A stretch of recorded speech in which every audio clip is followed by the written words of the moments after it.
Bonjour à tous, Romain Dufer du GETA de Pithiviers, donc la Chambre d'agriculture du Loiret. Je vous accueille aujourd'hui sur la visite virtuelle de la plateforme du GETA de Pithiviers. On va commencer avec l'essai variété blé tendre, blé dur, blé améliorant. Pour cette année, on a choisi un contexte assez particulier sur un type de sol argilo-calcaire superficiel à moyen et dans la situation de blé sur blé, parce que beaucoup de questions se posent aujourd'hui sur ces variétés et ça fait un petit peu de temps qu'on n'a pas vu vraiment les différentes variétés dans ce contexte. Donc on a souhaité travailler sur ce contexte cette année. Dans ce contexte, nous avons semé les variétés enchaînées comme d'habitude, avec le blé tendre, le blé améliorant et le blé dur pour finir. On a semé 280 grains en blé tendre, 300 en blé améliorant et 300 en blé dur également, sauf en ARA où on a augmenté la dose et on a mis 350 grains que nous conseillons en général. En blé tendre, donc on a semé 280 grains au mètre carré à la date début novembre. Et on a fait des comptages fin janvier, on avait perdu en moyenne on va dire autour de 10% de pieds et jusqu'à 25% en blé dur pour certaines variétés. On a une moyenne sur l'essai aussi de 450 épis au mètre carré aujourd'hui. C'est vrai que c'est assez faible, lié aux conditions climatiques, mais aussi aux conditions de levée et on va dire aux conditions de semis également, où on a une structure qui était assez moyenne et un talage du coup assez faible. Pour l'itinéraire technique de la parcelle, donc on est en argilo-calcaire moyen à superficiel, comme je l'ai dit précédemment. Le semis, c'était donc dans la parcelle, c'est du rubisco traité latitude. En fertilisation, on est autour de 193 unités d'azote. L'herbicide, du pragma a été fait avec de l'altesse, avec de la danda, et énormément de coquelicots sont passés à travers. Donc un rattrapage a été fait le 23 avril avec 2 litres de duplosan, ce qui n'a pas été suffisant par rapport au développement des coquelicots.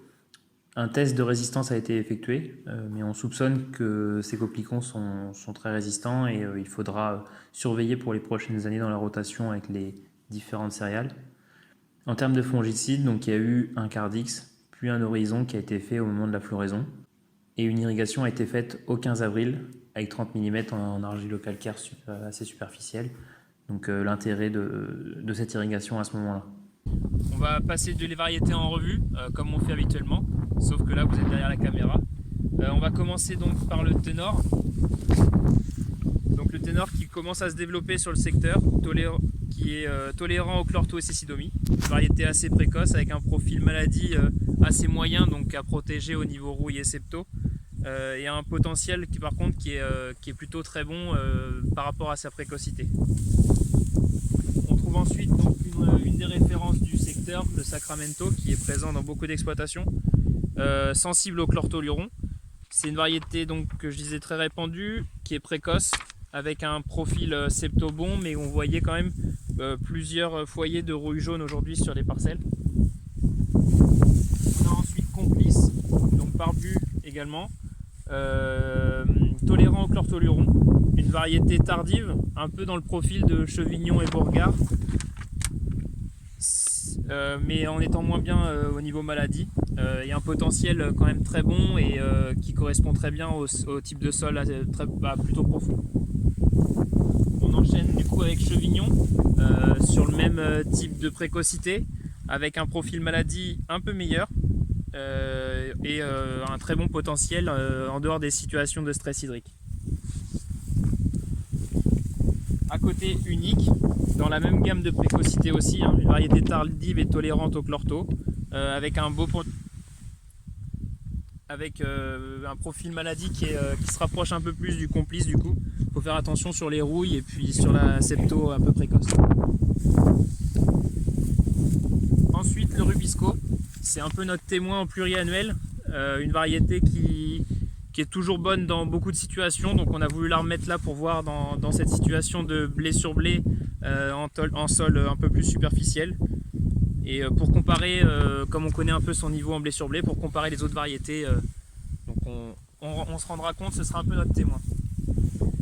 Ensuite, Providence, qui est résistant cécidomie et tolérant au chlorto, qui présente de bons résultats dans beaucoup de secteurs, notamment en terre plus superficielle dans le sud de la région, donc qui pouvait être intéressant dans notre cas de figure aujourd'hui.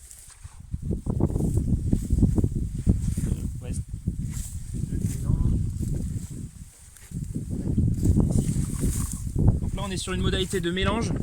On a mélangé donc du coup du calumet, du chevignon, du filon et du ténor pour avoir vraiment 4 variétés différentes sur l'aspect maladie, une seule qui est sensible à la rouille et des différentes gammes de précocité pour essayer d'atténuer l'effet qu'on pourrait avoir au mois de juin de coups de chaud, donc ce qui risque de ne pas être le cas cette année, mais voilà, d'essayer de voir si on peut gagner en mélangeant ces variétés en fonction des conditions climatiques de l'année. On enchaîne ensuite avec Orégrain, qui est une de nos références aujourd'hui au niveau du blé sur blé, qui s'adapte très bien à cette situation, comme elle s'adapte bien en blé de maïs, et avec un profil maladie qui peut être par contre assez moyen en septoriose. On a ensuite RGT Césario, qui est une variété qui a de très bons résultats en pluriannuel dans l'ensemble de la région et en tout type de sol. Donc c'est un de nos témoins régionaux et donc on le garde dans l'essai pour ces raisons-là. Ensuite, dans l'entrée de gamme de notre précocité, donc le plus précoce, nous avons Filon, qui est résistant au cécidomie et au chlorto, qui est adapté aux semis tardifs, donc notamment très utilisé en précédent sur les blés de betterave. Mais par contre, faire attention parce qu'il peut décrocher très rapidement dans les mauvaises conditions de semis, on le voit cette année. Et il flanche sur la rouille jaune cette année. Les souches qui ont évolué et qui ont vraiment beaucoup attaqué le filon qui était très résistant rouille jaune jusque-là. Et enfin en blé tendre, le dernier, donc le calumet, qui est très utilisé sur le secteur avec des contrats un peu spécifiques. Il est tolérant chlorto. Et voilà, on le teste dans cette condition un peu plus difficile où on pense qu'il va assez rapidement flancher, donc à suivre. On va placer maintenant au blé améliorant et au blé dur. Donc comme je disais, on a commencé donc par le Nara qu'on a semé à 350 grains et ensuite toutes les autres variétés ont été semées à 300 grains pour être dans leur optimum de rendement. Vas-y, on va commencer. Donc du coup, on commence avec le Nara, variété qui est quand même faite beaucoup sur le secteur, qui est une variété tardive à semer de manière un peu plus précoce. Cette année, elle a été bien pénalisée par les semis tardifs. On sait qu'elle a du mal à taler dans ces cas-là. Et du coup, semer assez dense et très résistant au niveau maladie. Ensuite, on a le Fort Cali, bien présent sur le secteur depuis 2 ans, qui est tolérant au chlorto, qui est une variété plutôt précoce, mais qu'il faut faire attention au niveau rouille et septoriose. C'est une des variétés qui peut présenter le plus de symptômes cette année. Le Guetta, qui était notre témoin dans les essais blé améliorant. Donc voilà, une variété qui est quand même très connue sur le secteur, qui aime beaucoup les terres quand même assez profondes, sensible au chlorto et puis assez sensible à la rouille jaune. C'est un des témoins rouille jaune qui déclenche très rapidement au début, mais après la rouille jaune se développe pas si facilement que ça dedans par la suite. On enchaîne avec le Rebelde, une variété qui était l'une des premières variétés de blé améliorant, nouvelle variété de blé améliorant qu'on ait eu à un moment. Variété tolérante au chlorto, assez précoce, qui finit justement très vite son fin de cycle, ce qui peut du coup dans des mois de juin difficiles être assez intéressant puisqu'on a un optimum de rendement assez rapidement et des rendements justement plutôt assez bons dans ce cas-là. Ensuite, nous avons Annie, donc une variété qui était en essai en blé améliorant, donc sur différents contrats un peu plus spécifiques. Variété un peu plus haute mais très tolérante à l'averse. Donc voilà, à surveiller, à voir ce que ça vaut pour plus de renseignements sur cette variété. On a ensuite Versaska qui est également en contrat sur beaucoup sur le secteur. Tolérante au chlorto avec un profil maladie par contre assez moyen. C'est les premières variétés où on a vu les rouilles et des septos assez précoces. Donc à surveiller quand même sur ces années.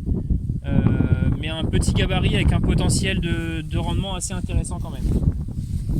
Et enfin Isalco, donc qui est également fait sur le secteur, sensible au chlorto, avec un profil maladie très bon, sauf en rouille brune, d'où l'intérêt du traitement, il peut y avoir un intérêt du traitement unique pour amener de la longévité à la fin et avoir une protection sur la rouille brune.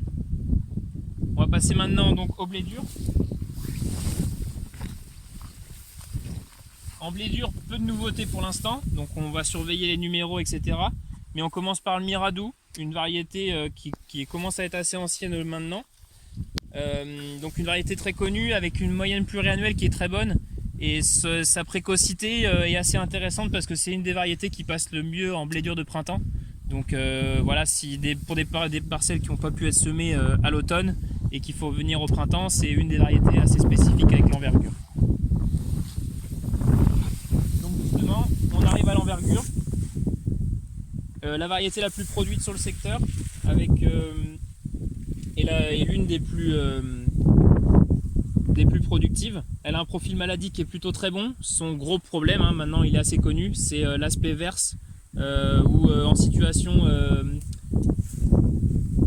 situation compliquée, on va avoir des difficultés à le faire tenir debout. À côté, donc le voilure qui est sorti un tout petit peu après, un profil complètement différent avec une variété plus basse et beaucoup plus résistante à l'averse, mais on se rend compte que son potentiel de rendement est quand même un peu moins bon que l'envergure depuis 3 ans. Donc à surveiller comment il évolue dans le temps, mais voilà, c'est une variété qui flanche un peu mais qui est quand même beaucoup produite et qui peut présenter des tâches physiologiques et différentes maladies par moment. Donc voilà, attention à sa sensibilité à certaines symptômes. Donc on voit bien les feuilles qui aujourd'hui sont assez jaunes alors que c'est pas de la maladie, c'est vraiment au niveau physiologique. On enchaîne avec le carrure, donc notre référence pluriannuelle et qui est une variété qui ne déçoit, on va dire, jamais. C'est jamais la première mais c'est jamais la dernière non plus. Donc voilà, quelque chose qui a vraiment sa place dans l'assolement et à semer, on va dire, un peu plus tôt que tout ce qui est envergure et voilure. Et voilà, c'est une variété qui est assez sûre sur le secteur et qui a toujours sa place. On a ensuite une modalité en mélange. Donc on a mélangé le voilure, l'envergure, le carrure et le relief avec l'objectif rendement, protéines, espérer réduire l'averse de l'envergure aussi avec ce mélange. Donc voilà, le relief va amener son aspect rendement qui est un peu supérieur. Par contre, il est un peu plus sensible à l'averse, aux protéines, enfin au taux de protéines. Donc voilà, ça va permettre d'essayer de combler un peu ça, plus son aspect sanitaire qui est moyen. Le voilure va essayer de tenir un peu tout le monde avec le carrure.